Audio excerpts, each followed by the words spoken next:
Bolehkah seorang pria mengejar harta, tahta, dan wanita dalam hidupnya? Bukankah harta, tahta, dan wanita ini dipercaya bisa menghancurkan hidup seorang pria? Video ini dibuat dari pertanyaan Bro Sensei Mulia. Dia bilang gini, "Bang, apakah salah jika seorang cowok mengejar 3 hal ini? Harta, tahta, wanita.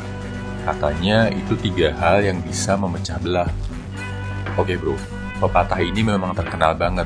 Seorang pria harus hati-hati dengan 3 hal. Harta, tahta, wanita. Karena ini bisa menyengsarakan hidupnya dan hidup orang lain. Benar banget. Harta, tahta, dan wanita bisa jadi malapetaka dalam hidup lo kalau lo ngejar 3 hal itu untuk menuruti nafsu. Nafsu untuk punya banyak harta, nafsu untuk berkuasa, dan nafsu akan wanita. Kalau lo berusaha mendapatkannya dengan menghalalkan segala cara, cepat atau lambat, hidup lo akan hancur bro. Lihat pejabat-pejabat tinggi yang hidupnya berakhir di penjara karena korupsi.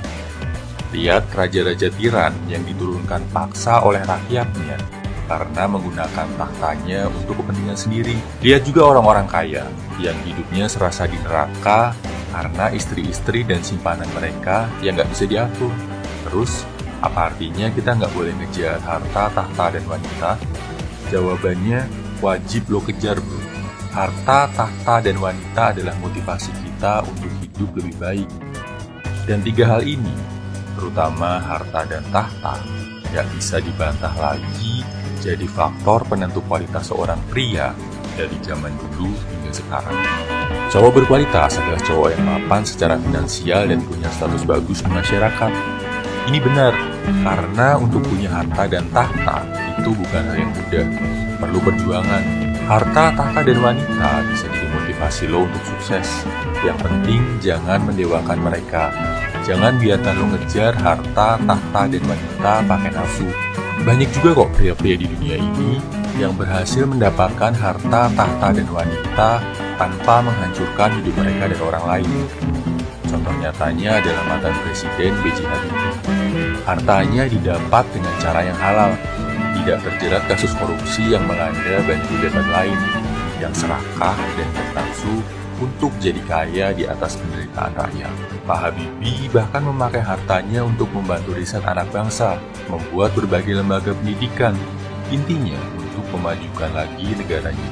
Bicara soal tahta bro, B.J. Habibie juga menggunakan tahtanya saat menjabat sebagai Presiden Indonesia dengan bijak.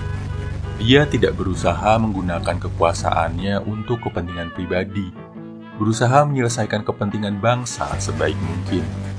Turun saat waktunya harus menyerahkan tahta, maka boleh dibilang sampai sekarang beliau dianggap sebagai salah satu presiden paling dikagumi dalam sejarah Indonesia.